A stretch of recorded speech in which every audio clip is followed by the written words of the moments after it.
In the summer of 1984, San Francisco is gripped by fear. Neighbors, family, and friends are vanishing without a trace. Police are perplexed.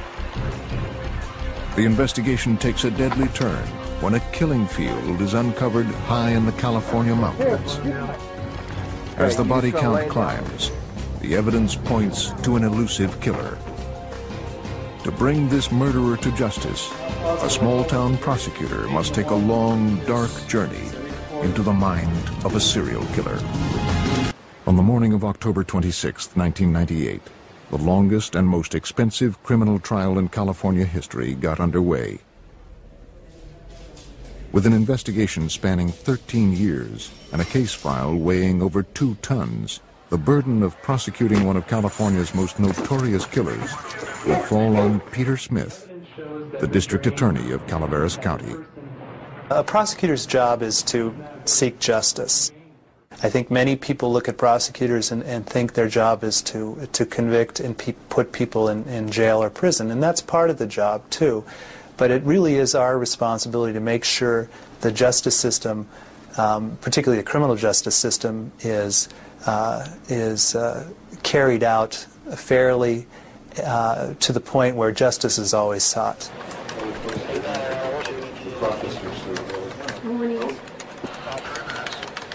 On June 2, 1985, a South San Francisco dispatch operator received a call. A theft was in progress at South City Lumber. 31 Boy 1, 1087 Robert 1 at South City Lumber, Railroad and Spruce, on a 488 shoplifting. Officer Daniel Wright of the South San Francisco Police Department responded to the call. I had just 1 year on the street at that time, and my thoughts were, officer safety, be careful. Like any call you go to, things could go awry at any time.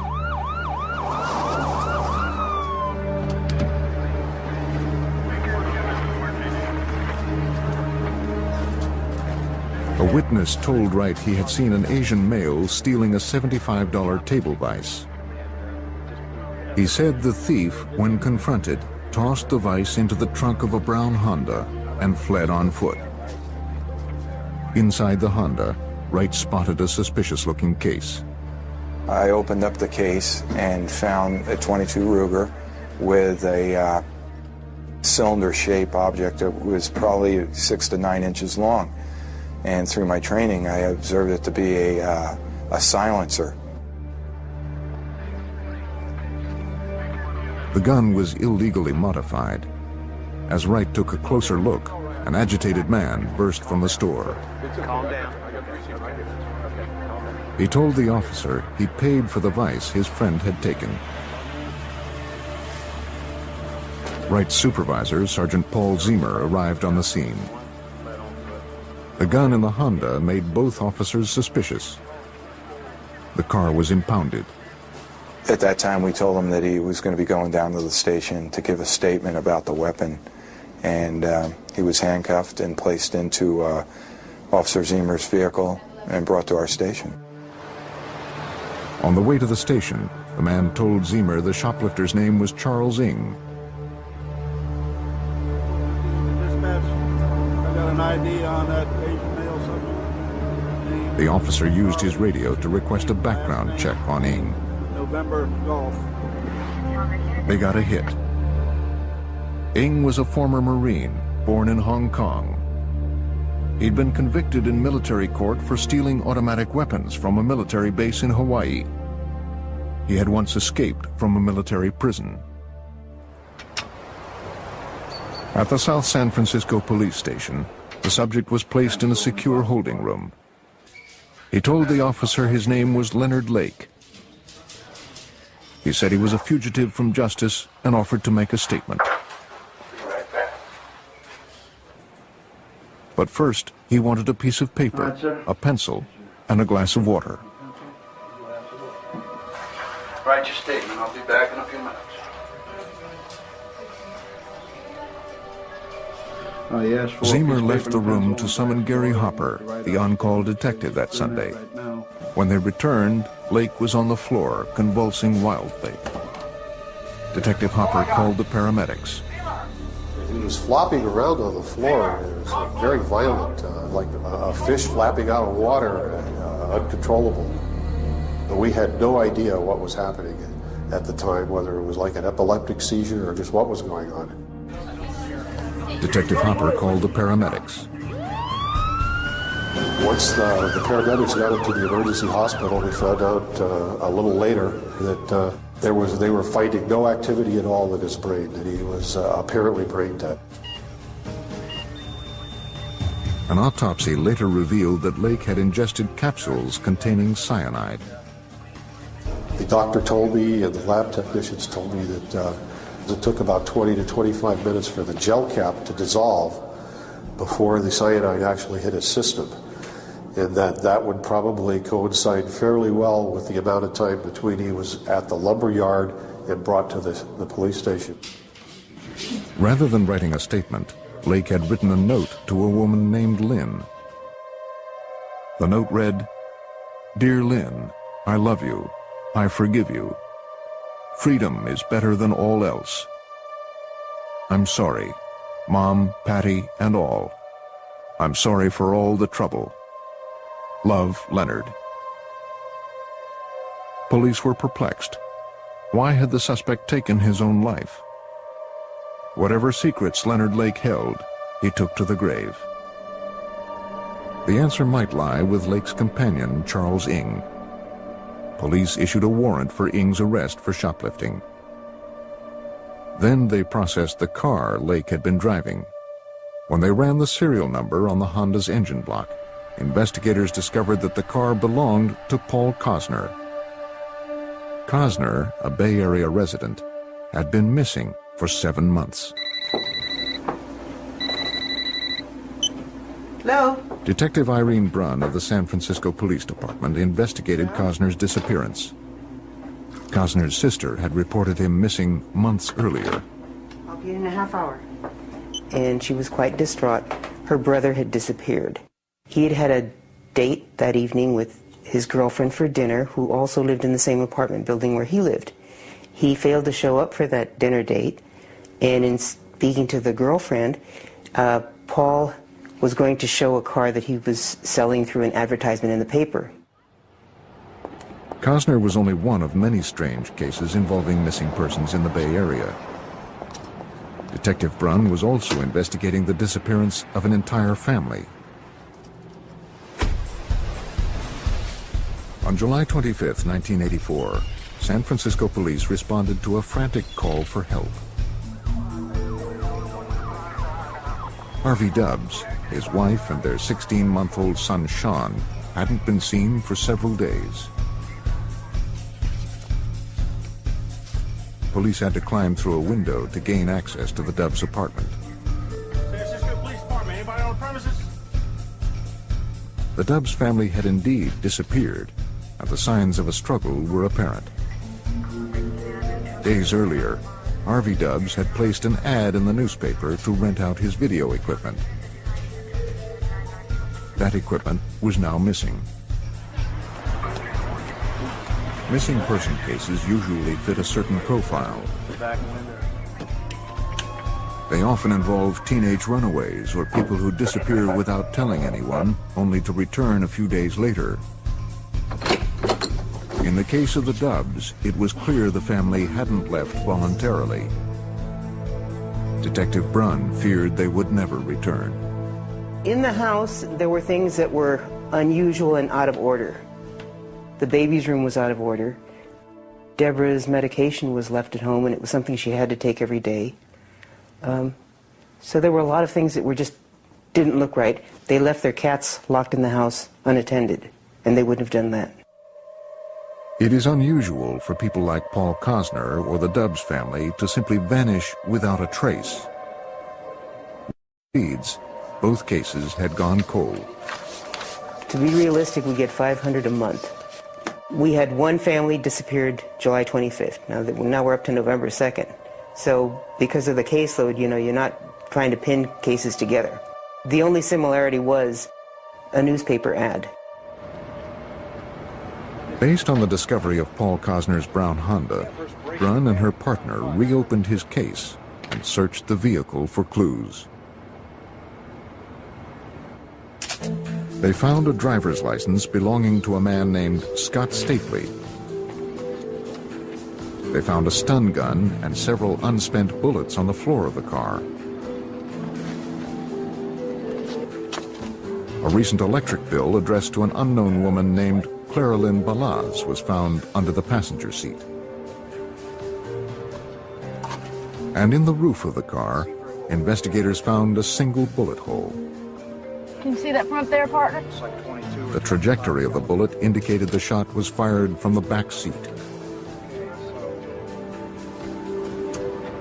The investigators sprayed luminol around the interior of the vehicle.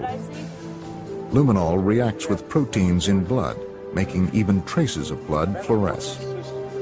High-velocity blood spatter associated with a gunshot wound appeared on the roof next to the front passenger seat. Brunn and her partner now suspected they would never find Cosner alive. With Leonard Lake dead and his partner Charles Ng at large, investigators could only wonder how many more victims they might find at the end of this trail of blood. Leonard Lake's mysterious suicide had now launched a full-scale police investigation. Brunn and her partner drove to the home of Leonard Lake's mother, who lived about an hour outside of San Francisco. Hi, ma'am. I'm Detective Tom Eisenman with the police department. At the house, they were surprised to find Clara Lynn Balaz, the woman whose name appeared on the electric bill found in Cosner's car. Okay.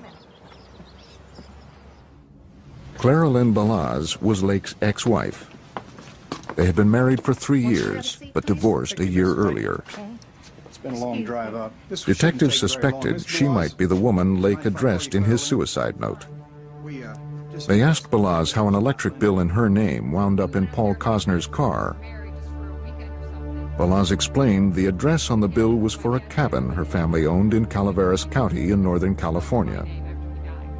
Although Brunn and her partner were eager to search the cabin, Balaz claimed she was too busy to take them there until the next day. The detectives postponed their search until the following morning and instructed Balaz not to visit the property in the meantime. 10 o'clock. All right. Thank you very much. All right. Thank you. So we called the Calaveras Sheriff's Department and told them that we were going to be coming up the following morning and why we were going and if it was possible for them to have somebody keep an eye on the property. Calaveras County covers over 1,100 square miles of wild terrain. A force of 34 officers protected the entire county in 1985. There hadn't been need for more. The sheriff sent 2 deputies to watch the cabin, which was located outside the town of Wilseyville. A metal gate prevented them from driving onto the property. Because of their manpower shortage, they couldn't have somebody sit there for the next 24 hours, but they would make passing calls, which was reasonable. The following morning, Brunn and her partner arranged to meet Clara Lynn Balaz outside the Wilseyville post office. They were surprised when she arrived with Lake's mother. And at that point, Clara Lynn admitted that they had driven up the night before. And the pretext was that Leonard was very untidy and they wanted to tidy up the cabin. Concerned that Balaz and Lake's mother might have compromised evidence at the cabin, Brunn, her partner, and the Calaveras County sheriffs followed them to the property. The detectives asked Balaz about a cinder block bunker near the cabin. She said she didn't have the key and would not give them permission to search it. Lacking sufficient probable cause for a warrant, the detectives would have to limit their search to the cabin alone. But at this point, we were still more interested in getting into the house, so we didn't want to antagonize her because this was a consent search. Other than that, we would have had to stop and go get a search warrant at that point.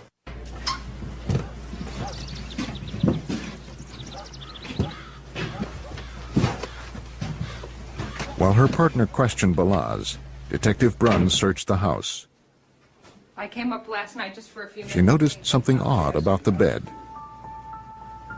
There were holes drilled into the bedposts and the floor. It seemed designed to tie someone up. And I was standing in front of this bookcase, and I happened to turn around, and all of a sudden I recognized a piece of equipment. And then it dawns on me where I had seen it. It was the Dubs. The video equipment, Brunn recalled, had been stolen from the home of Harvey Dubs, the San Francisco man who vanished with his family 11 months earlier. So I went over and called my office. I said, would you mind checking our inventory and read me the serial number? He proceeded to start reading the serial number, and then I gave him the last 3 numbers from the piece of paper that I had in my hand. And so at that point we realized that now this is even getting bigger. It's not just Mr. Cosner, now we have the Dubs.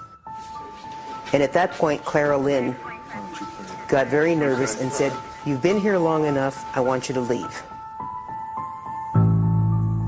To learn what other secrets the isolated cabin held, Detective Brunn would need to obtain a search warrant. The investigators left the property, but this time they made certain the cabin would be secure until they returned.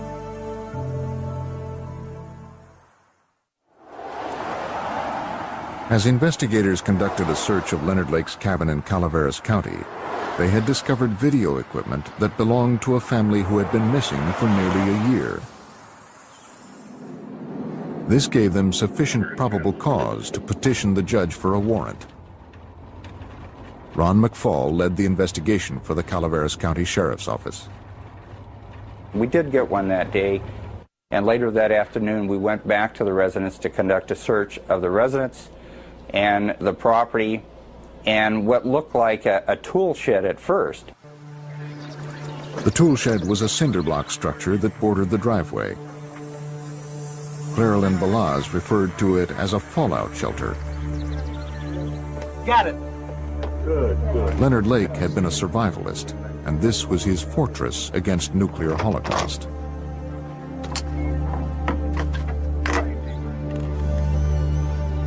As the heavy door swung open, investigators could only wonder what they might find inside. And we went into the tool shed, and we saw 21 photos of young ladies, 18 to 23 years old. And so we were, at that point, really concerned about who are these females, who are these ladies? Many of the photos were of young girls in various stages of undress. Some were nude. It was unclear who the subjects were or where they had been photographed.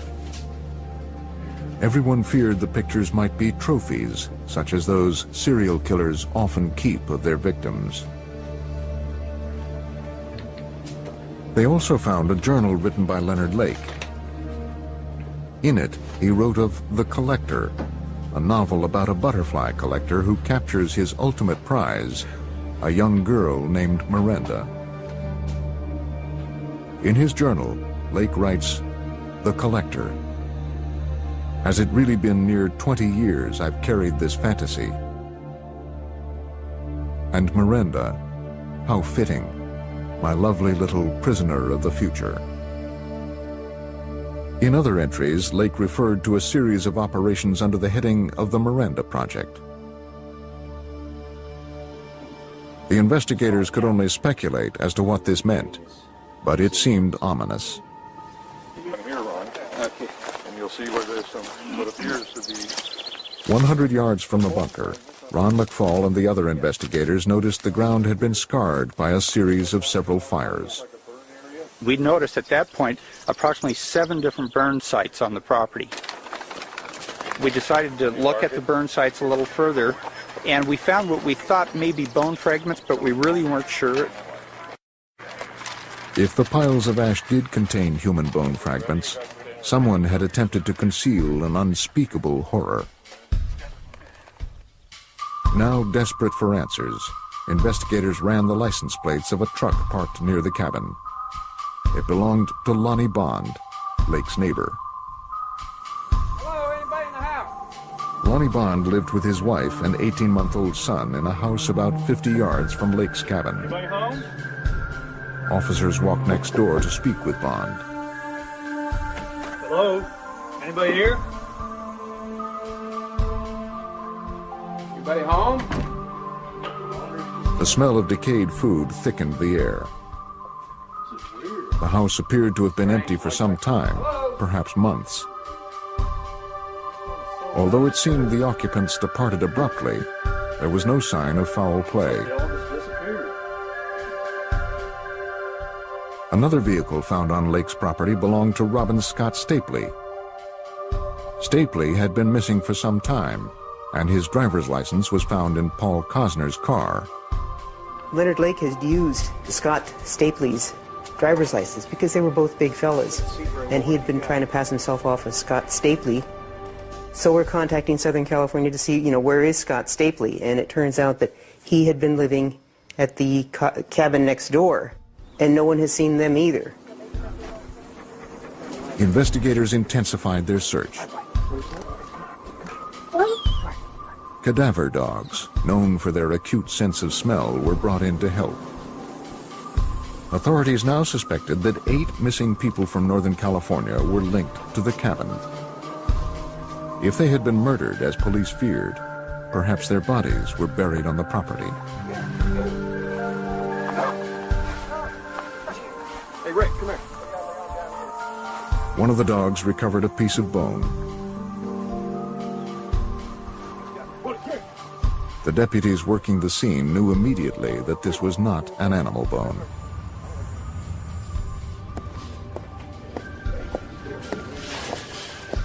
With the discovery of human remains, what had been a missing persons case now became a homicide investigation.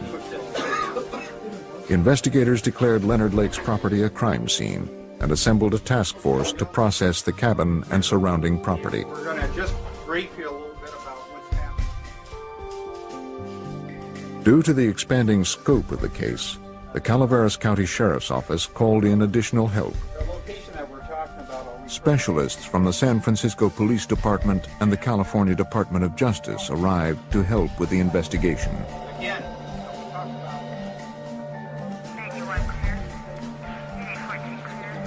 3 days after Leonard Lake's suicide, a convoy of law enforcement vehicles descended on the property.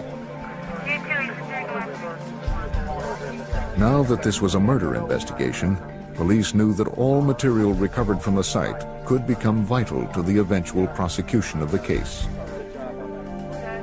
Each section of the property was assigned to a specific team. The teams began a thorough search of the 2 acres surrounding the cabin. In a clearing about 100 yards from the cabin, officers found a trench with loose dirt. They found the trench had been filled with personal belongings and debris. Hey, Officer Ballard, I got something. Sergeant Larry Copeland, an investigator for the Calaveras County Sheriff's Office, joined in the search for clues. Every button, zipper, jewelry even, everything that was taken out of there was turned over to the evidence officer, who took each one and individually photographed each and every piece of it. And we're talking hundreds. Everything excavated from the property was potential evidence. All of the items were collected and sent to the Calaveras County Sheriff's Office. They were meticulously cataloged. Investigators hoped that somewhere in this vast collection of evidence, they would find the clue that would untangle the mysteries hidden on Lake's property. If we felt there was any chance of it being used or something that either ourselves or the defense could use, we took it and booked it. Investigators sorted through the survival gear and supplies Lake had stockpiled in his so-called fallout shelter. Lieutenant Ron McFall remembers that during this phase of the search, they made a surprising discovery. There was a secret door inside the bunker. It was a false door. You really couldn't tell just by looking at it, but there was shelving units, and after you wiggled the shelves, you saw that the door actually popped open. Beyond the shelves was a double door leading to a hidden room. Off to the side was another 3-foot by 6-foot compartment. The cramped space contained a homemade wood cot, a crude shelf holding some toiletries, and a roll of toilet paper. A small hole had been cut into the wall near the ceiling, possibly for ventilation. A typed list of rules was affixed to one wall. They included, "I must always be ready to service my master and must never speak unless spoken to. I must always be obedient and never look my master in the eye." From outside, investigators could see into the small room through a two-way mirror. They also noticed that the hinges of the door had been damaged. Top and at the bottom. You'll further notice the hinges are bent from obviously pressure from inside the door pushing out, trying to get the door open, both the top and bottom. Remembering Lake's journal, investigators feared that Lake had acted upon his fantasy of kidnapping and holding captive a human slave. Forensic specialists dusted for fingerprints and latent evidence. They hoped that if Lake had indeed kept a prisoner here, he or she had left behind some clue of their presence. They found nothing.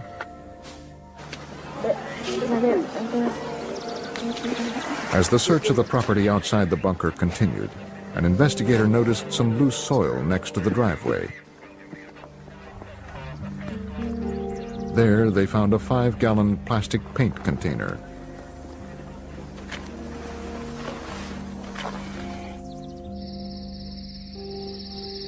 As darkness fell, the task force suspended its search.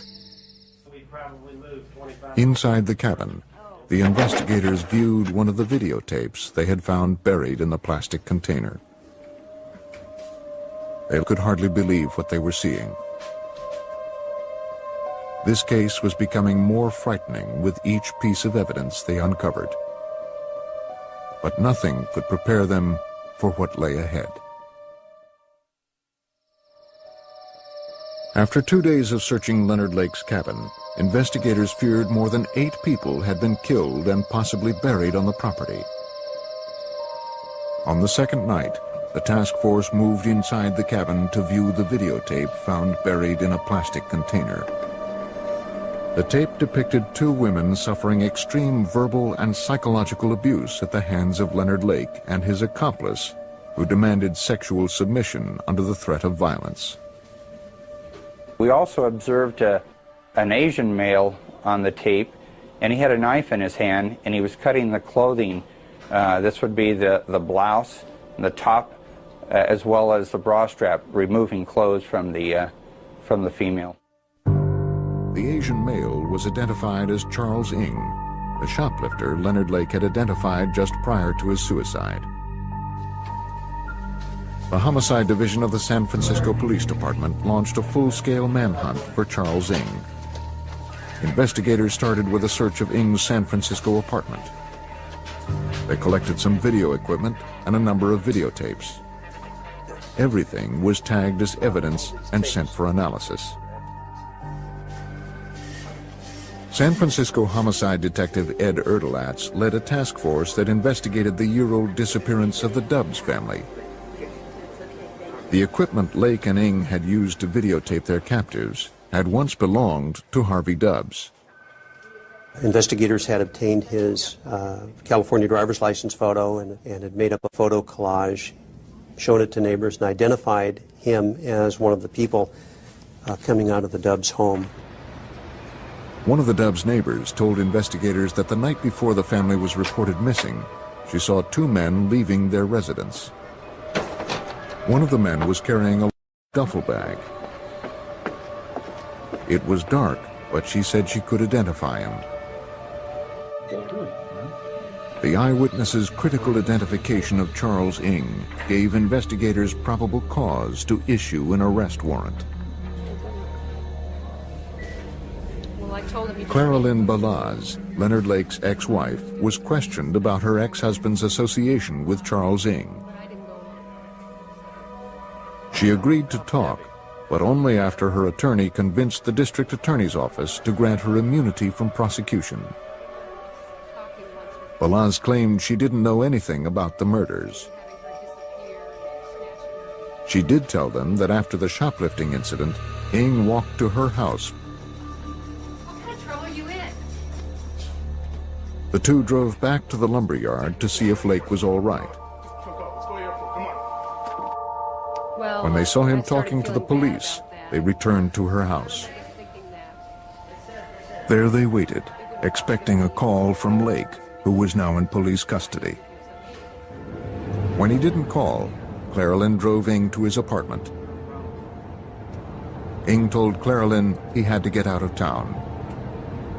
She said that she thought he would probably go to Chicago, that he had mentioned that he would go to Chicago if he had to get out of town, and she claims that that was the last that she saw of him.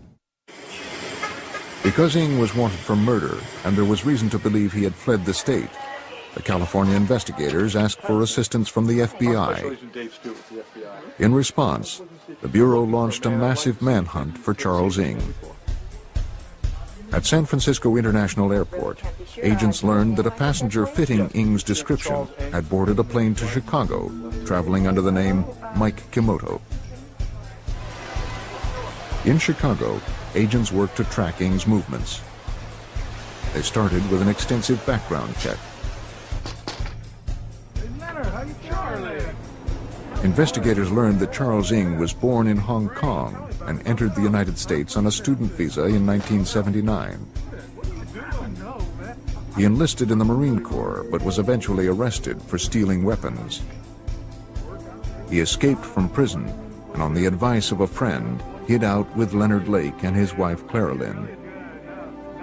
Ng stayed with Lake and his wife for 6 months in Philo, California. At the same time, ATF agents were building a case against Lake for possession of illegal firearms.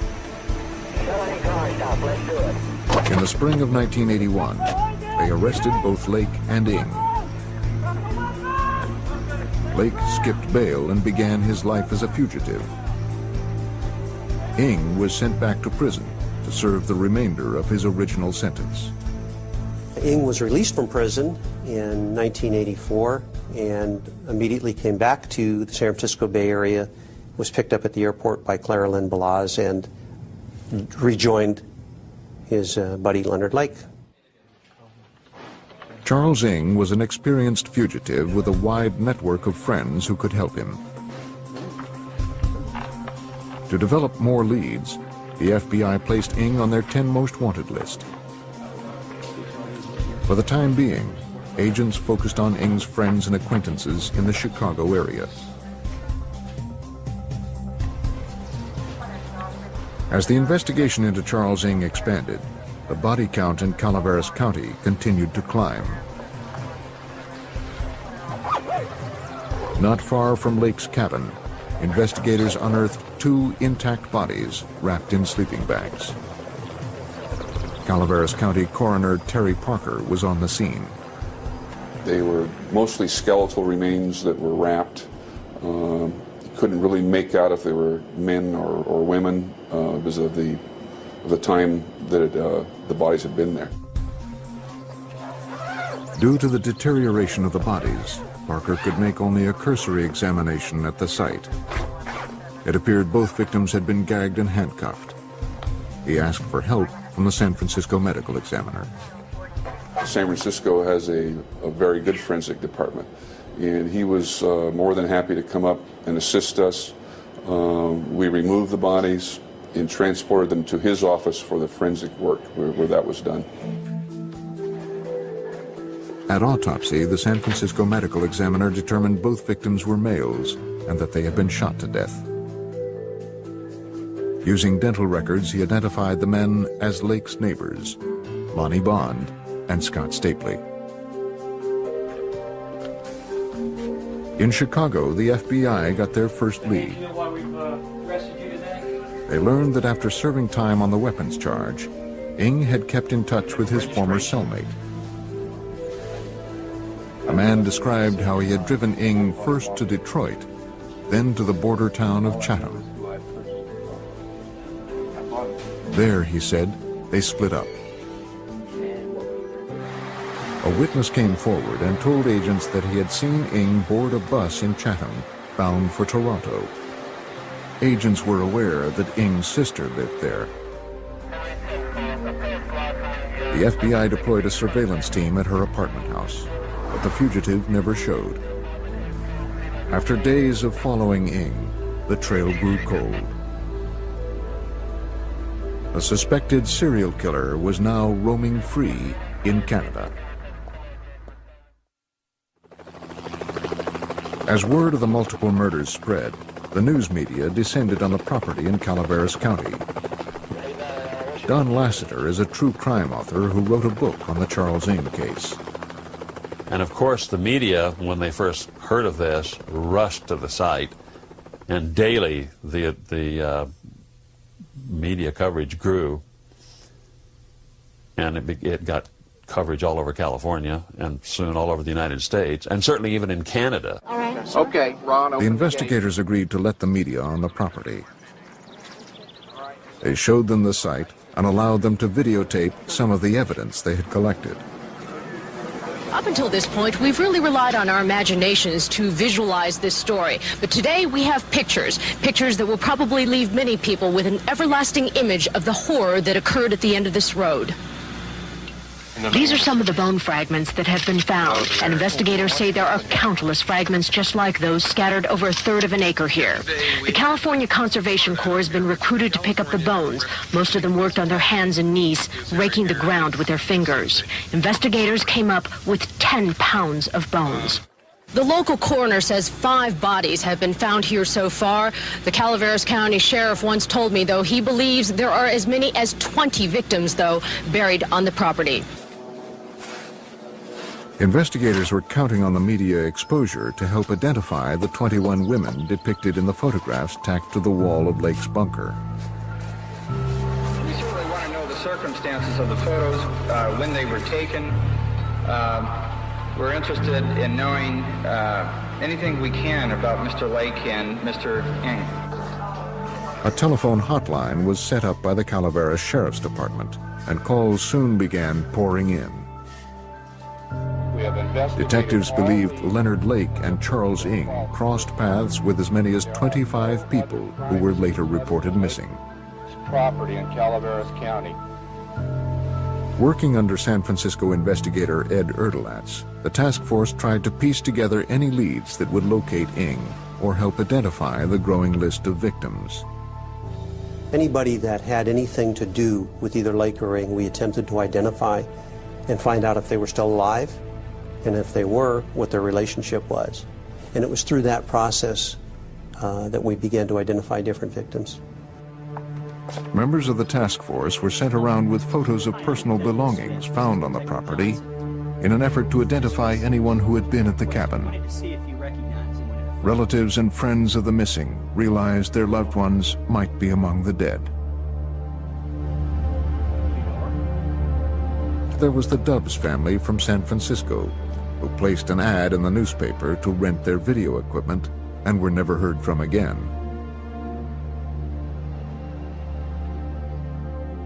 Randy Jacobson, a friend of Leonard Lake's, was found buried near a chicken coop behind the cabin. Jeff Gerald, who worked with Ng at a San Francisco moving company, disappeared along with his friend Clifford Paranto, who worked at the same company. Ng's longtime friend Mike Carroll and his girlfriend Kathleen Allen had disappeared. Lake's neighbors were also missing. Lonnie Bond, Brenda Connor, and their 16-month-old child, Lonnie Jr. Their friend Robin Scott Stapley had vanished with them. And finally, Paul Cosner, whose car had originally led investigators on this trail of kidnapping and murder. The task force received one bit of good news. Hey, listen up, fellas. We finally caught a break on this one. We were able to ID all these women, and they're all still alive. Finding the girls alive was a relief, but Lake's property still held many mysteries. Agents feared they would never know the complete story of the Calaveras County murders unless they found Charles Ng. After weeks of searching, they still had not located the fugitive.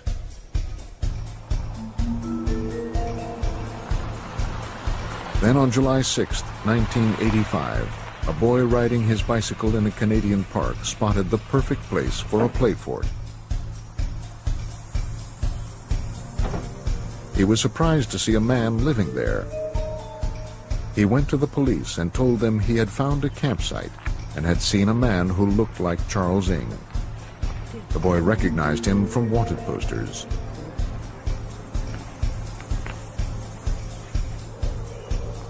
He led police to the makeshift shelter, only to find that Ng had fled. This campsite's clear. He's gone. Later that same day, Charles Ng would make the mistake investigators had been waiting for.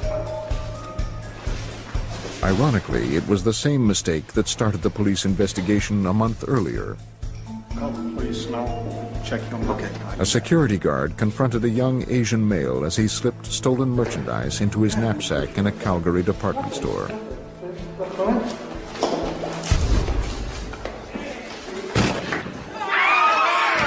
As the security guard struggled with the gunman, he was shot in the hand. Still, he managed to wrestle the weapon from the shooter and hold him until police arrived. Charles Ng was captured and booked on charges of attempted murder, robbery, and possession of a firearm. This is Channel 10, Eyewitness News, Night Watch.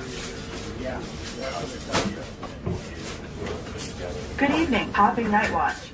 Charles Ng is in a Canadian jail tonight, and the worldwide manhunt is ended for the prime suspect. More than a News dozen of Ng's arrest in Canada reached the sheriff's office in Calaveras County. Ng was captured by security guards in a Calgary department store, but not before he engaged them in a brief gun battle and wounded one of the guards. Ng was quickly subdued by store patrons and was taken into police custody. San Francisco Police Inspector Ed Erdelatz was eager to question the suspect. He flew to Calgary, where Ng was being held in a maximum security prison. And we spent quite a few hours with Charles in the detention center in Calgary.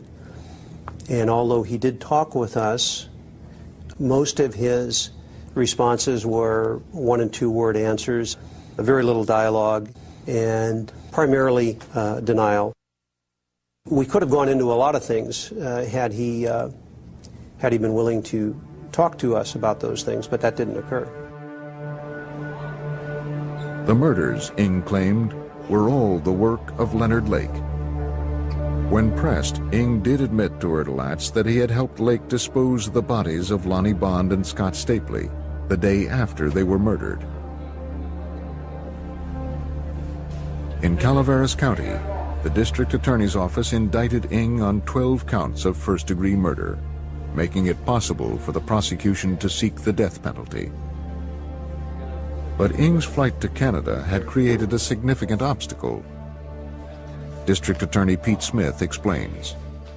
There was an extradition treaty between the United States and Canada at the time, and in that extradition treaty there was a condition that nobody would be extradited from Canada back to the United States who faced the death penalty. There were some exceptions to the treaty, however. Do you think we can work around that? If the district attorney's office could prove to a Canadian court that Ng was guilty of multiple murders, Canada would be required to hand over the suspected killer. Before the extradition hearing could begin, Ng would have to stand trial in Canada on shoplifting and assault charges. In order to delay his extradition, Ng waived his right to a jury trial and asked for a speedier bench trial. He received a 4.5-year sentence. Until he completed that sentence, the Calaveras County District Attorney could not initiate the complicated extradition process. Over all the evidence that Even if they could prove their case, they would have to wait over 4 years before they could begin. While the Calaveras County District Attorney's Office built their case against Charles Ng, the search for evidence continued at Leonard Lake's cabin. By this time, 5 bodies had been found and identified. Hundreds of personal effects had been recovered. More than 40 pounds of unidentifiable human remains had been unearthed. Investigators believed that as many as 25 missing persons had been linked to the cabin.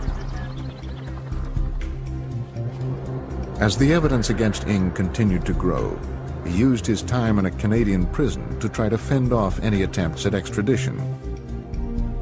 He knew if he was successfully extradited back to the United States, he would have to face a murder trial and the possibility of the death penalty. He began to educate himself on the American legal system. For a boy with limited education raised in Hong Kong, he was remarkably adept at knowing the legal system here and how to deal with it.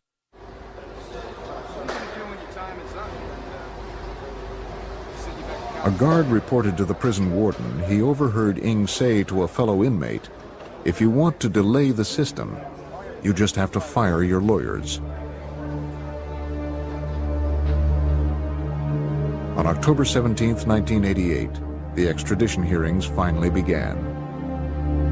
Ng lost the case and appealed all the way to the Canadian Supreme Court. His appeal was denied.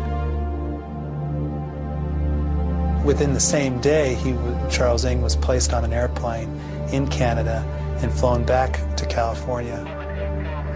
But the pursuit of justice was far from over. Charles Ng had used his time in Canada to arm himself with enough legal knowledge to wage an all-out war on the American judicial system. On September 26, 1991, suspected serial killer Charles Ng was finally returned to California. The Calaveras County District Attorney charged Ng with 12 counts of murder. Detective Sergeant Randy Grassmuck transported Ng daily from the California Department of Corrections to the Calaveras County Courthouse. We had high security. We had our SWAT team up on the roof for a while. We had heard that somebody wanted to kill Charles Ng. But let's face it, the last thing we wanted to do as Calaveras County Sheriff's Department was lose Charles Ng. Calaveras County was not prepared to handle a prisoner like Charles Ng. Their courthouse wasn't secure enough to hold a maximum security prisoner. The county had to build a special cage to house Ng during his legal proceedings. From the moment Ng arrived in the county, he was intent on wreaking havoc and creating delay. He began by trying to fire his attorneys and complaining about his treatment. He filed motions for better food and a shorter commute from the prison. He demanded to have his cage dismantled. Although each motion was frivolous, it sapped the resources of the Calaveras County District Attorney's Office. I didn't realize how truly huge this case was. We're very small. We have 5 attorneys, including myself. There's the assistant district attorney, and then I have 3 deputy district attorneys. We have 2 investigators, and we have 3 support staff, and that's it in our criminal division. It's like a very small law firm. The prosecution battled Charles Ng for a full year before his preliminary hearing even started. Your Honor, at this point in time, we would like to present photos, affidavits, and videotapes into evidence against the defendant. The purpose of this proceeding was simply to determine whether the prosecution had sufficient evidence to try for the 12 murders. Against the defendant, moving forward to trial. Although the burden of proof is not as strict as that of an actual trial, the prosecution had little direct evidence linking Ng to the murders. Lacking eyewitnesses, fingerprints, and blood evidence, The prosecution would have to present its case mostly on circumstantial evidence. Their strongest evidence was the videotape found at the cabin entitled M Ladies. The preliminary hearing was the first time the tape was played for the public. On the tape, Lake and Ing were seen torturing two women, one of whom was Brenda O'Connor. Inspector Erdelatz explains the impact of the videotaped evidence. Brenda O'Connor is a woman who lived on the adjacent property with her boyfriend and his friend and their little baby. And you see her on film, she's handcuffed and she's begging Leonard Lake and Charles Ing for her baby back. She wants her baby back and she's crying. Of course, they killed this little baby, and it's such a sad thing to see her asking for this little baby back. The tapes were incriminating, but with so little physical evidence directly linking Ing to the murders, the prosecution would have to rely on the testimony of another criminal. Hey, Maurice Laberge had served time with Ing in Canada. To pass the time, Ing entertained Laberge with crudely drawn cartoons depicting his crimes and with stories of what had happened at Lake's cabin in California. To gain favor with his parole board, Laberge turned over the cartoons and told authorities the details of his conversations with Ing. One of the most damning cartoons depicted Ing killing a baby. Laberge testified at Ing's extradition hearing, detailing everything Ing had confessed during their jail time together. Laberge's testimony was presented as evidence. On November 13, 1992, the court found sufficient grounds to try Charles Ing on 12 counts of murder. The judge set his trial date for January 12, 1993. We felt that the case would be tried and over with by 93, but no later than 1994. Well, that didn't happen. What did happen was delay. Now that Ing knew he would stand trial for his crimes, he began a desperate attempt to delay the proceedings in any way possible. He filed a motion alleging that his court-appointed attorneys were incompetent. He succeeded in firing them, and the court appointed him new counsel. Because pre-trial publicity made it impossible to find an impartial jury in Calaveras County, Ing's new defense team filed a motion to move the trial. The judge granted the motion, moving the trial to Orange County in Southern California. A fully loaded 36-foot truck delivered a mountain of case material to Ing's new counsel, the Orange County Public Defender's Office. The material included hundreds of boxes of records documenting 8 years of courtroom hearings, witness testimony, investigative, medical, and police reports, and thousands of evidence photographs. William Kelly, Ing's newly appointed counsel, asked for and received 2.5 years to prepare his client's case. The prosecution made the move from Calaveras County, 400 miles south, to Orange County, and prepared for the largest case of their careers. The years of delay worried prosecutor Peter Smith.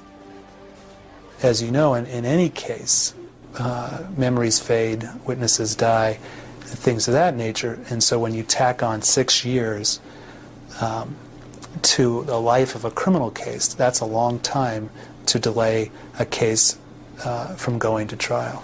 Good morning, gentlemen. Have a seat. Good morning, sir. As the prosecution and defense attorneys finalized their trial preparations, Ing again attempted to delay the process. But Judge John Ryan put a stop to his tactics. The case was finally going to trial. A prosecution team from Calaveras County worked out their strategy with Charlene Honaka, the Deputy Attorney General for the state of California. Yes, I know. She's a tremendous lawyer and a better person.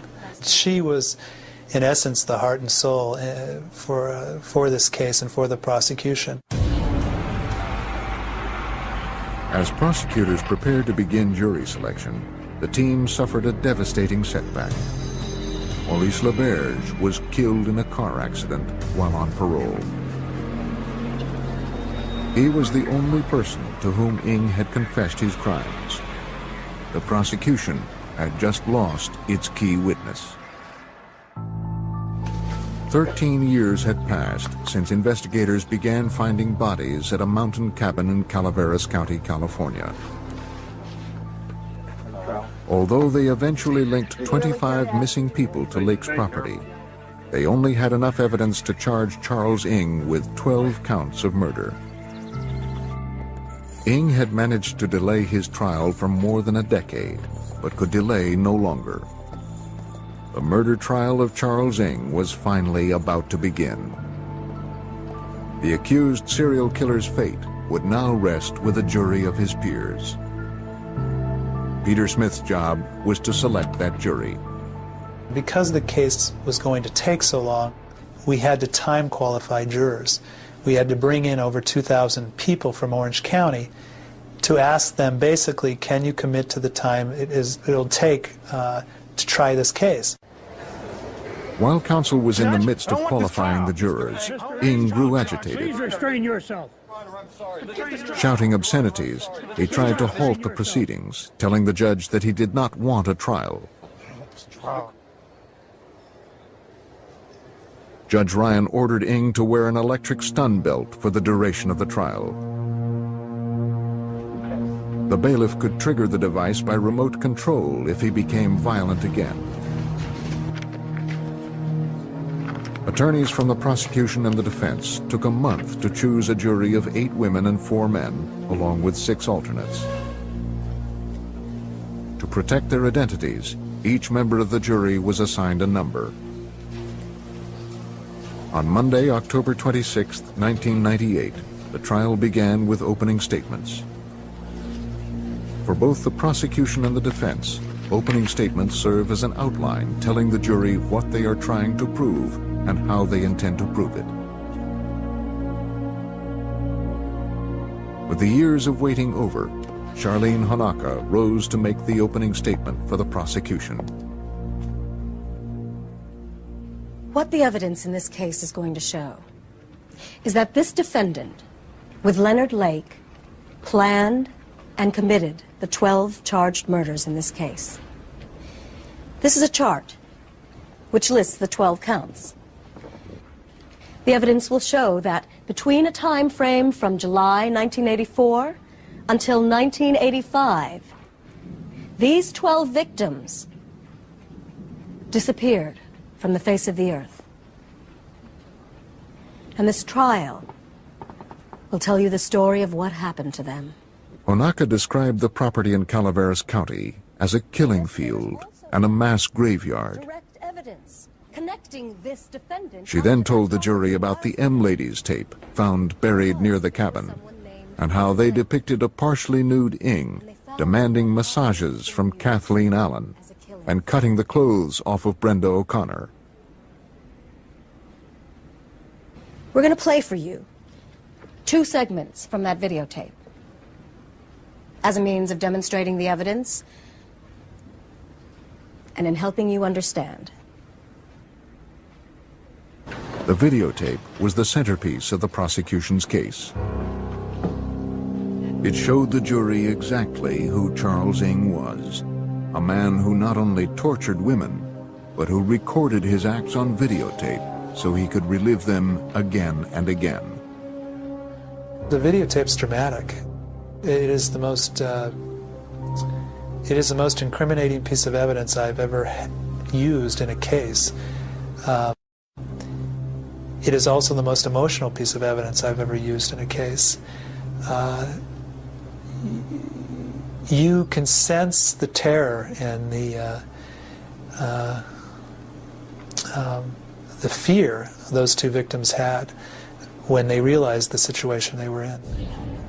Because this was the strongest physical evidence linking Ng to the murders, the prosecution planned to use the videotape throughout the trial to prove Charles Ng's guilt.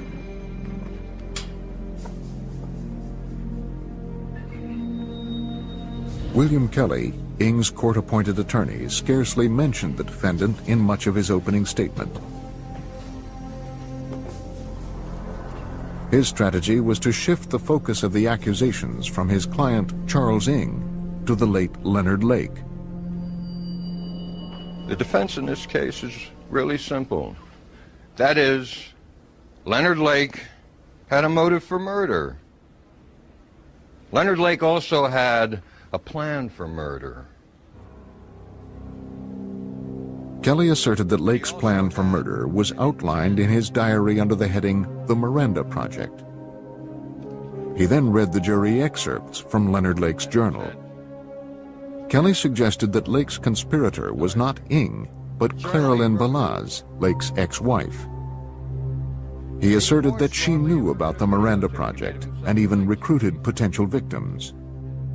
Nobody's going to walk in here, sit down in that jury box, point a finger at Charles Ng, and say, I saw Charlie Ng murder somebody. It's not going to happen. With very little physical evidence placing Ng at the murders, Kelly intended to discredit the prosecution's circumstantial case and prove it was Leonard Lake, not Charles Ng, who murdered the 12 victims. He asserted that Ng killed no one. The prosecution called Sergeant Larry Copeland of the Calaveras County Sheriff's Department to the stand. Can you tell us how long... He told the jury about a startling discovery he made while analyzing the videotapes confiscated from Ng's San Francisco apartment. And I'd put this tape in and push play, and it started with the credits. So I thought, well, gee whiz, someone didn't rewind this tape. So I pushed rewind, but I didn't push stop first. I just pushed rewind. So it started playing in reverse. And then all of a sudden, right at the end of the tape, it went, whoop. What Copeland discovered was a still image of two bodies in a wheelbarrow. The image was entered into evidence. Yes, it is. The medical examiner was sworn in. Look at these photos for me. He was asked to identify two photographs of bodies found at the cabin. Yes, I believe that's the remains of Scott Stabley. And this next one? Those remains are from Lonnie Bond. He went on to explain the way in which Lonnie Bond and Scott Stabley were bound, gagged, and wrapped in sleeping bags. The sleeping bags matched those on the tape. The medical examiner testified that the bodies on the tape were in full rigor mortis. A lot of the victims have been bound. Rigor mortis occurs shortly after death when the blood flow is interrupted. It only lasts for a few hours until the body begins to decay. In Canada, Ng told Inspector Erdelatz he helped bury Bond and Stapley 24 hours after they were murdered. Whoever had taken the picture had done so immediately after they were killed. The single frame on the videotape found at Ng's apartment linked him to the murder of Lonnie Bond and Scott Stapley. Because so few of the remains found on the property could be identified, the prosecution relied on hundreds of personal effects discovered at Ng's apartment and the cabin to link him to the victims. These items were photographed and entered as evidence. The district attorney's lead investigator, Mitch Herdlicka, was in charge of witnesses' testimony for the prosecution. Well, we had over 200 pieces of evidence that we used in the guilt phase of the trial, and we had about 75 witnesses that we had to bring in from various parts of the country as well as Canada to prove that those items belonged to the people who had gone missing and the victims in our case. The prosecution then attempted to establish a link between Kathleen Allen and Charles Ng. Kathleen Allen was one of the women on the M Ladies tape who was tortured by Lake and Ng. Although her body was never found, several of her personal effects were unearthed near the cabin. The prosecution asked her sister to identify a heart-shaped pendant. Ms. Allen, I know this may be very difficult for you, but I want you to look very closely at this necklace and tell me if you recognize it. It's a necklace Kathy used to wear all the time. Thank you. Your Honor, we'd like the record to show that the witness identified the necklace as belonging to the victim, Kathy Allen. So ordered. And at this time, the people would like to move that we place this in evidence. The prosecution then began to construct the timeline of Kathleen Allen's disappearance to explain how she got to the cabin. On April 14th, 1985... Her former supervisor discussed an odd phone conversation she had while at work. Yes, sir, I did. And can you tell us about that conversation?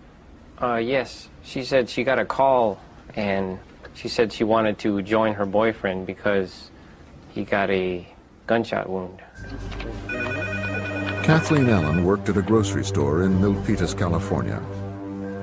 Her boyfriend, Mike Carroll, had met Charles Ng while serving time in Leavenworth Federal Prison. Mike called Kathleen to say he was in Lake Tahoe and had been shot. He was sending a friend to pick her up and bring her to him. Kathleen told her supervisor what Mike had said and asked for some time off.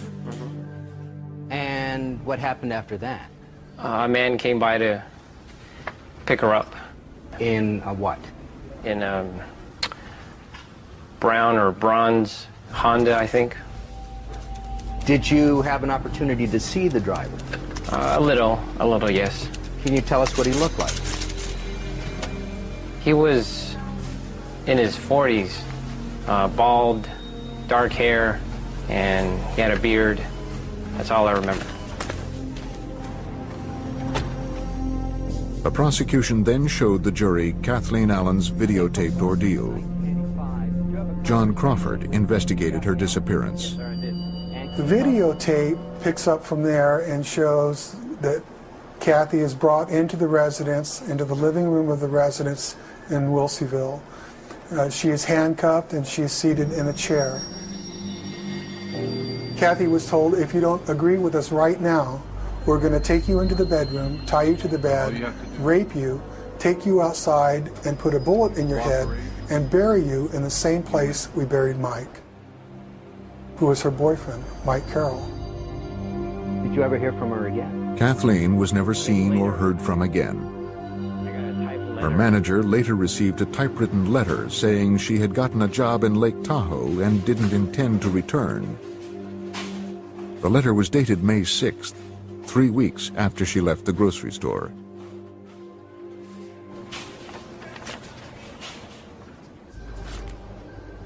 Many of the victims' co-workers, families, and friends received typewritten letters from the victims to explain their absence. A comparison of the letters showed they all originated from the same typewriter.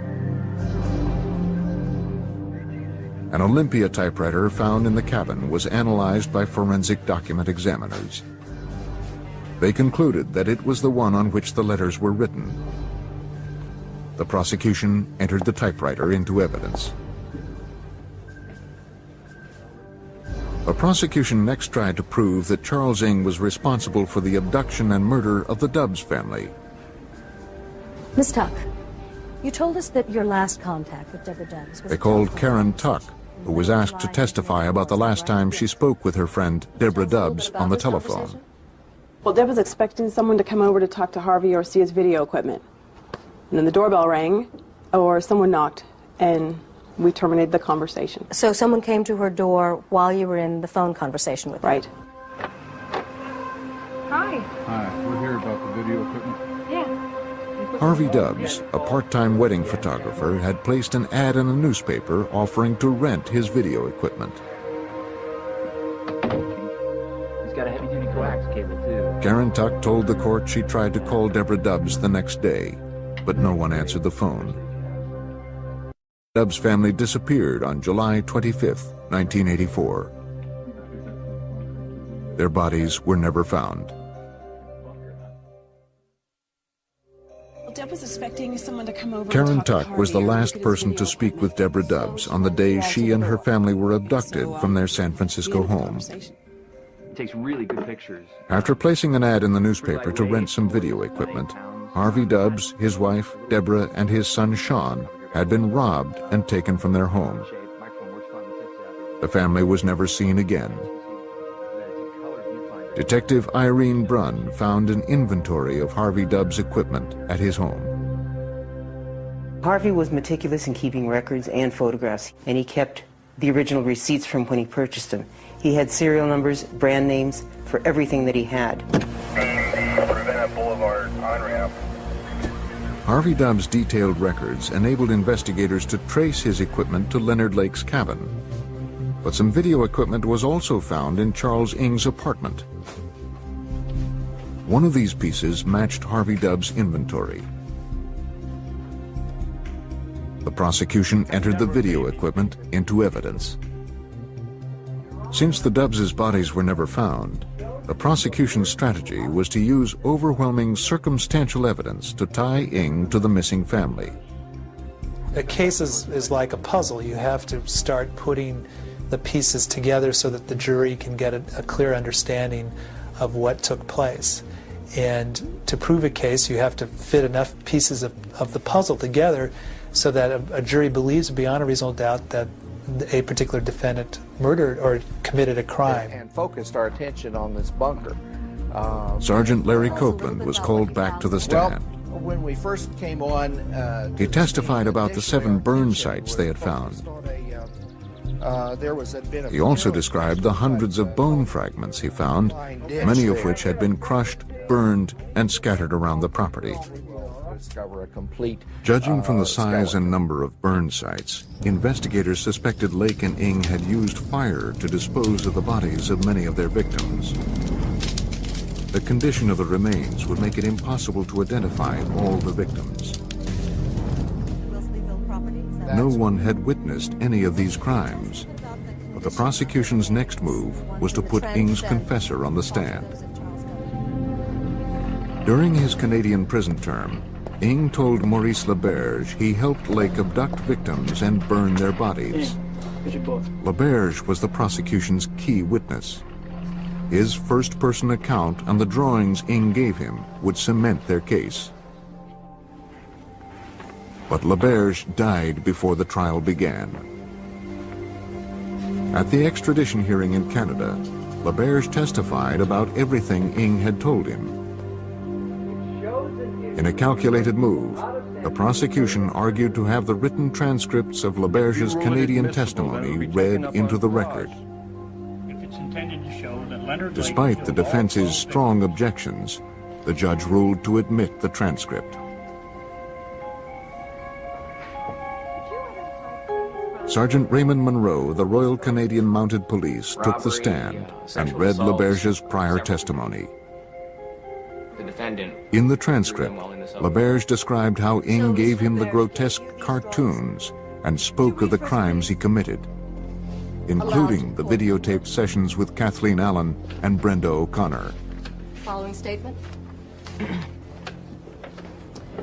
He told me that the videotape shows a female complaining that it's too warm, and he had a butterfly knife, he called it. He flicked it open and cut her clothes off. Thank you. Maurice LaBerge was a career criminal who served repeated terms for robbery and sexual assault. On cross, Kelly attacked LaBerge's credibility. Isn't it true that Maurice LaBerge had an extensive criminal history? Objection, Your Honor. We've already established that. Overruled. Thank you. Sir, isn't that correct? Yes, sir. And isn't it also true that as part of an agreement with the Canadian government to enter the Witness Protection Program that Maurice LaBerge received $36,000? I believe that was the deal that we struck with him, yes. Kelly implied that LaBerge's testimony had been bought and paid for. Sexual assault and robbery? Yes, it is. And do you recall offhand what, if any, contents were retrieved from the automobile at the site of the accident? There was $20,000 in cash found in the vehicle. $20,000 in cash? Kelly's cross-examination had been successful in insinuating that LaBerge would say anything for money. You're a career police officer. Although the prosecution's key witness had taken the stand by proxy, they now feared the defense attack had destroyed his credibility. Isn't it true? Sergeant Monroe was one of the prosecution's last witnesses. After presenting their case for 12 days, the prosecution rested.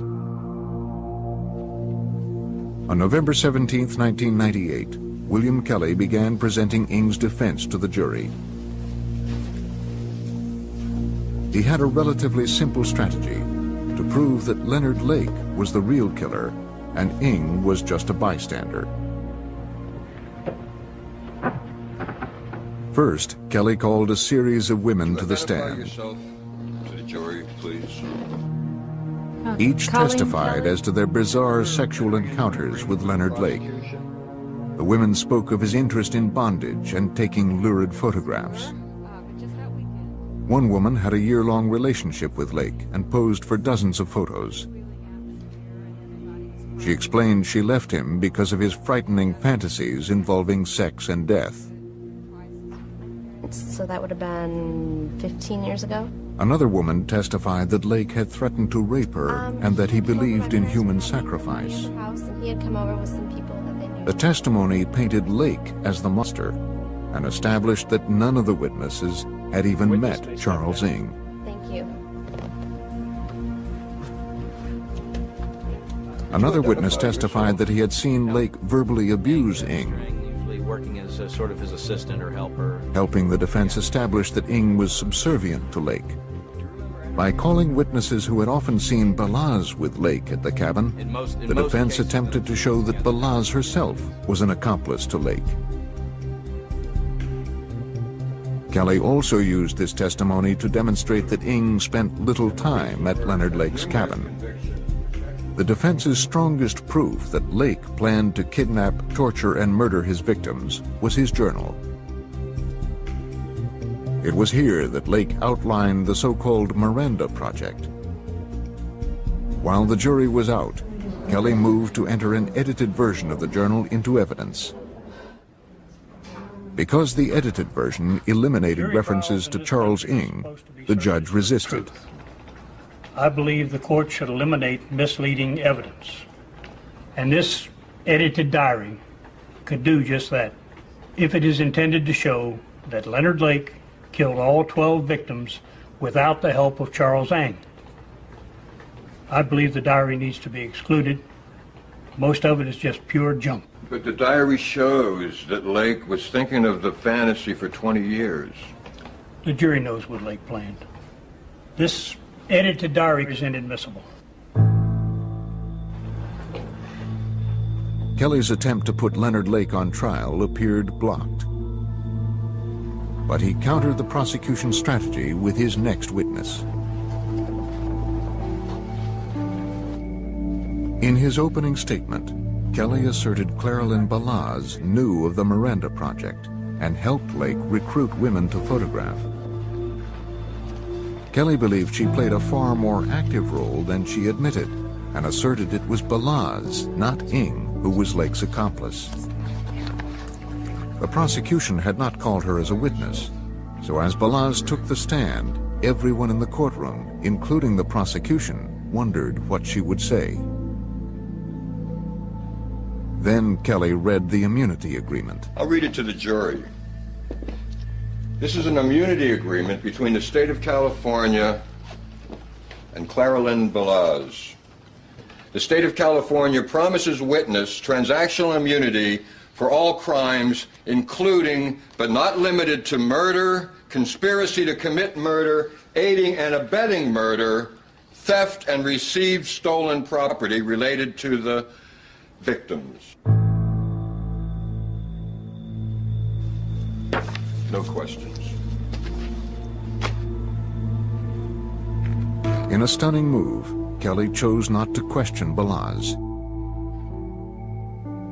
He hated the appearance she had something to hide. And since she had not spoken on the stand, The prosecution could not cross-examine her. The laws made her immunity deal with the prosecution, but in the end, she provided them with little information and became a witness for the defense. Kelly then called another witness who could not be cross-examined. He played a tape made by Leonard Lake describing his rationale for the Miranda Project. What I want is an off-the-shelf sex partner. I want to be able to use a woman whenever and however I want. And when I'm tired or satiated or bored or not interested, I simply want to put her away. With a final glimpse into the mind of Leonard Lake, the defense rested its case. Peter Smith made the final closing argument for the prosecution. He reminded the jury of the evidence they had seen and asked them to return a guilty verdict. Then the trial took its most surprising turn. After hearing the prosecution sum up their case against him, Ng filed a handwritten motion demanding he be allowed to testify on his own behalf. Fire you. And you. When Kelly tried to convince his client otherwise, Ng threatened to fire him. Against the advice of his attorneys, Charles Ng would be taking the witness stand. Observers in the Charles Ng trial were stunned when they entered the courtroom on January 27, 1999. The accused serial killer himself was now on the witness stand. Ng was charged with killing 12 people, and after 3 months of listening to his case, he demanded to testify on his own behalf. Assuming the prosecution would use LaBerge's testimony to corner Ng, Deputy Public Defender Clapp decided to take the offensive and prove that LaBerge had lied. Did you tell him that, with regard to Brenda O'Connor, Kathy Allen, that you shot them in the head while they were handcuffed and blindfolded? No. Ng testified that he had helped to imprison Brenda O'Connor and Kathleen Allen, but had not intended to hurt or kill them. Did you tell Maurice LaBerge that you put their bodies on a pile of wood and ignited it with gasoline? No. Did you agree to kill, intend to kill, or kill any of the victims in the 12 murder charges? No. Ng's denials continued for hours as Clapp went over every statement Ng allegedly made to his jailmate. Then Clapp moved to have Ng explain away the prosecution's other key evidence, the M Ladies tape. On the tape, Brenda O'Connor begged Ng not to take her baby away, to which he replied, "It is better than the baby is dead." Why did you say that? I don't know why I said that. It was just in the heat of the moment. Some of the comments and remarks I made, I don't even know I made until I saw the transcripts. The M Ladies tapes had been transcribed during the extradition hearing so that every word spoken on the tape could be understood. When Charlene Honaka cross-examined Ng, she used the transcripts to turn his own words against him. Were you present at the extradition hearing when Mr. LaBerge testified that you told him that you could hear on the video the sounds of handcuffs clicking? I remember that statement he made. How would Mr. LaBerge know that you could hear the sounds of handcuffs clicking? I mean, that's not on the printed transcript, right, of M Ladies? Right. Honaka demonstrated for the jury that the only way LaBerge could have known about the sound of the handcuffs was if Ng told him. Mr. Ng. It was clear, despite Ng's denials on the stand, that he had told Maurice LaBerge the details of the torture and the killings. Details LaBerge couldn't have known any other way. Honaka then set out to establish that Charles Ng was not a bystander, but a willing participant in the crimes. She replayed a scene from the M Ladies tape showing Ng cutting the shirt off Brenda O'Connor. So you never talked to Leonard ahead of time about your plan to cut her clothes off, right? No, not on the tape. So you just decided on your own to cut her clothes off, right? Yes. Without any specific instruction from Leonard Lake.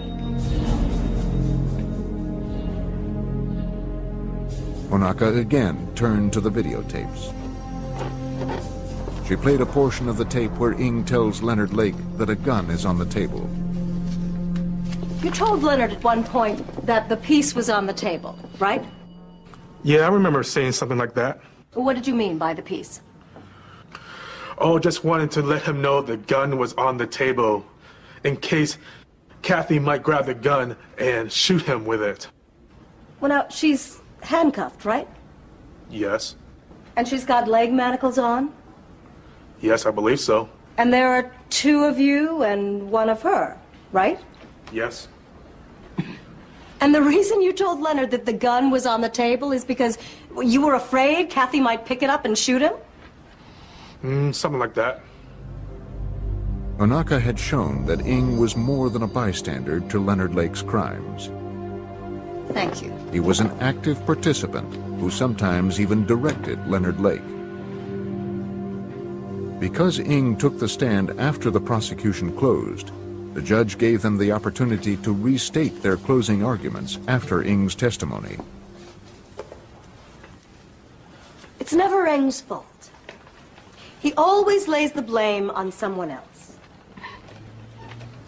He was not under the control of Leonard Lake. He was his own person.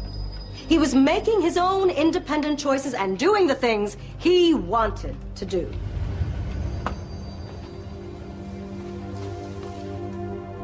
William Kelly then gave the closing arguments for the defense. He asserted the prosecution had simply failed to prove their case and attacked their most important piece of evidence, the M Ladies tape. No matter how many different ways they show it to you and excerpts from it, there's one thing you never see. Anybody being murdered. And you don't see Charles Eng involved in anybody's murder. No matter how many times you see him cut the clothes off Brenda O'Connor, and as offensive as that is, and I grant you it's offensive, but it ain't murder. It just isn't.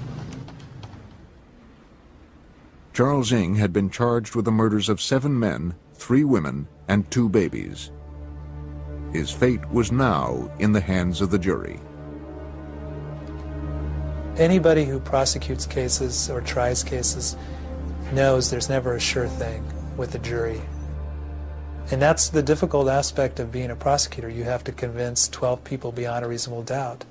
And all 12 have to agree. It has to be unanimous. The jury deliberated for a week, then 2 weeks. The media coverage intensified as the deliberations stretched into their 3rd week. The prosecutors became increasingly concerned that the jury was having difficulty making a decision. This was not a good sign for the prosecution, who knew their case was mostly circumstantial. Cases or tries cases knows there's never a sure thing with a jury. And that's the difficult aspect of being a prosecutor. You have to convince 12 people beyond a reasonable doubt. And all 12 have to agree. It has to be unanimous. The jury deliberated for a week, then 2 weeks. The media coverage intensified as the deliberations stretched into their 3rd week. The prosecutors became increasingly concerned that the jury was having difficulty making a decision. This was not a good sign for the prosecution, who knew their case was mostly circumstantial. If the jury demanded strong physical evidence linking Ing to the crimes in order to deliver a guilty verdict, then Charles Ing might go free. As time dragged on, all the prosecution could do was wait.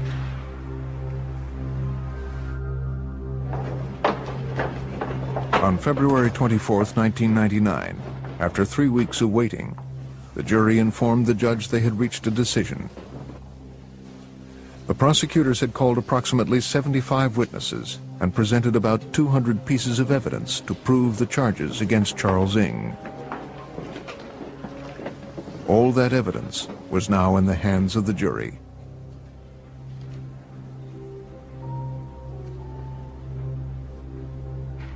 Has the jury reached its verdict? We are deadlocked. We are deadlocked on one count. Would the defendant rise and face the jury, please? Read your verdict. We, the jury, in the above entitled case, find the defendant, Charles Ng, guilty of the murder of Sean Dobbs as charged in count 1. The jury found Charles Ng guilty of 11 counts of first-degree murder. They could not come to a conclusion on the death of Paul Cosner. They did not feel they had enough evidence to convict. Charles Ng was sentenced to death. For the prosecution, the long ordeal was finally over. And I was just happy for the people of Calaveras County that finally Mr. Ng was found guilty of these murders after so many years. I'm proud of the fact that I was the district attorney at the time and prosecuted Charles Ng, and I was in essence the last person standing from Calaveras County after all of these years. With a final cost of over $20 million, the longest and most expensive criminal case in California history came to a close. For 13 years, the prosecution never wavered in their pursuit of justice. Charles Ng now sits on California's death row.